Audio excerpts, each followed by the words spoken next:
ঠান্ডার মাঝে হাঁস খাইতে কার না ভালো লাগে, আর এইদিকে যদি কুটুম আসে বাসায় আরো বেশি ভালো লাগে। তো হাই এভরিওয়ান, সবাই কেমন আছেন? আশা করি অনেক ভালো আছেন। তো আজকে আমাদের বাসায় আমাদের আত্মীয় স্বজন আসবে, তো এই কারণে হাঁস নিয়ে চলে আসছি। তো হাঁসটা কাটতে অনেক মায়া লাগতেছে। তো এইদিকে বৌদি আদা রসুন সবকিছু পাটায় বেটে নিচ্ছে, আর পাটায় বেটে নেওয়ার মাঝে কিন্তু আলাদা একটা মজা আছে, আর অনেক রান্না অনেক টেস্টি হয়। তো এইদিকে মা খাসির মাংস নিয়ে চলে আসছে। তো মাংসগুলো আমি দেখতেছি, যাই হোক আমি মাংসগুলো এখন কেটে বেছে সবকিছু পরিষ্কার করে দিচ্ছি। আর মাংস কাটতে আমার আগাগোড়াই অনেক ভালো লাগে। তো যাই হোক আমি মাংসগুলো বৌদিকে অনেক কিছু হেল্প করে দিচ্ছি আর মাংস কেটে দিচ্ছি। তো এইদিকে দেখেন হাঁসও এখনো কাটা বাকি আছে। এদিকে যে হাঁসের মাংস আর খাসির মাংস হবে তা তো না, আমাদের বাসায় ডিমও রান্না হবে। আর বাসায় এদিকে 8 জন মানুষ আসবে, এই কারণে 8টা ডিম আমার গুনে গুনে নিচ্ছে। আমার বৌদি কিন্তু অনেক লক্ষ্মী, সে কিন্তু আমাদের বাসায় সব রকম কাজ করে, কোনো কাজ আমার মাকে করতে দেয় না। যাই হোক আমি এদিকে হাঁসটা কেটে নিচ্ছি। তো হাঁস কাটা তো অনেক ঝামেলা, যাই হোক হাঁস আমি পরিষ্কার করে কেটে টেটে সবকিছু বৌদিকে আমি আর কি হেল্প করতেছি। যাই হোক বৌদি তো একা একার কতই করবো। তো এদিকে আমি মাংসগুলো আগে সবকিছু কেটে টেটে নিচ্ছি, কারণ মাংস কাটতে আমার ভালোই লাগে, মাংস কাটতে খারাপ লাগে না। আমি পিস আগে বৌদিকে দেখাই দিচ্ছিলাম যে কত বড় সাইজে করব। আর হাঁসটা আমরা এমন পরিমাণ ঠকছি, কারণ হাঁসের দাম এত দাম ছিল। তো আমাদের হাঁসের মাংস কিন্তু 1 কেজিও হয়নি। যাই হোক আমার হাঁস কাটা কমপ্লিট, এবার আমি মাংসগুলো ধুতে নিয়ে যাব। মাংস ধোয়াটা কিন্তু অনেক কঠিন কাজ, কারণ মাংসর গায়ে অনেক সময় রক্ত লেগে থাকে। আমি মাংসগুলো অনেক ভালোভাবে ধুয়ে নেব, কারণ মাংস আমি প্রায় 4 বার 5-6 বার আমি ধুয়েছি।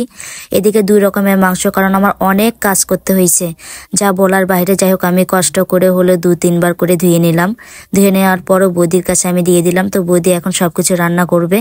ও মা রান্নাঘরে এসে দেখে আমার বৌদি তো রান্না করবে না, কারণ আমার মা রান্না করবে। যাই হোক আমার মা কিন্তু অনেক ভালো রান্না করতে পারে, কারণ আমার বাসায় যদি কেউ আসে, অনেক কজন আসলে আমার মা কিন্তু রান্না করে, বা যে কোনো ভালো কিছু রান্না হলে আমার মা আর রান্না করে। আমার মা কিন্তু মাংস টাংস খায় না।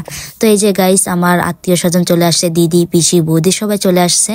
তো আমার মা প্রথমে খাসির মাংসটা রান্না করে নিচ্ছে।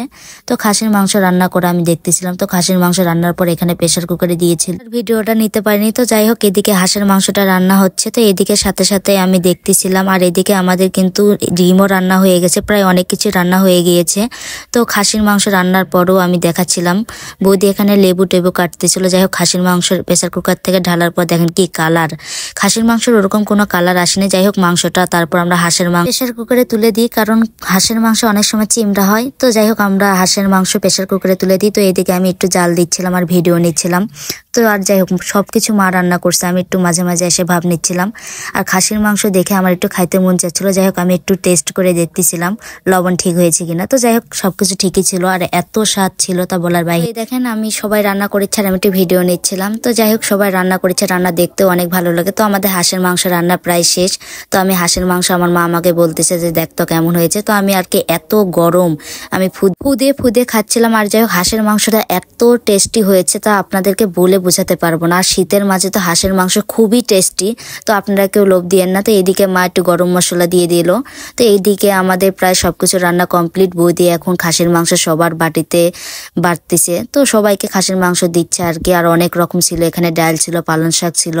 তো আমি এদিকে হাঁসের মাংসটা বললাম, আমি বৌদিকে বললাম যে আমি সবাইকে হাঁসের মাংস বাটিতে বাটিতে তুলে দিত। এইদিকে আমি তুলে দিতে লাগে এমন মাথায় চিন্তা পড়লো যে কাকে কি দিব। আর হাঁসের মাংস তো তেমন কোনো মাংস থাকে না, খালি হাড্ডি থাকে।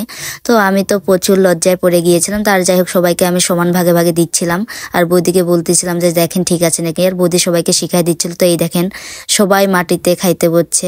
তো আর মাটিতে খাওয়ার মজা অনেক বেশি ভালো। তো এদিকে আমি একটু বাইরে চলে আসলাম, বাইরে এসে ভিডিও নিচ্ছিলাম। তো আশা করি সবাই ভালো থাকবেন, আর ভিডিওতে ভালো লাগলে অবশ্যই লাইক কমেন্ট দিয়ে পাশে থাকবেন। ধন্যবাদ সবাইকে।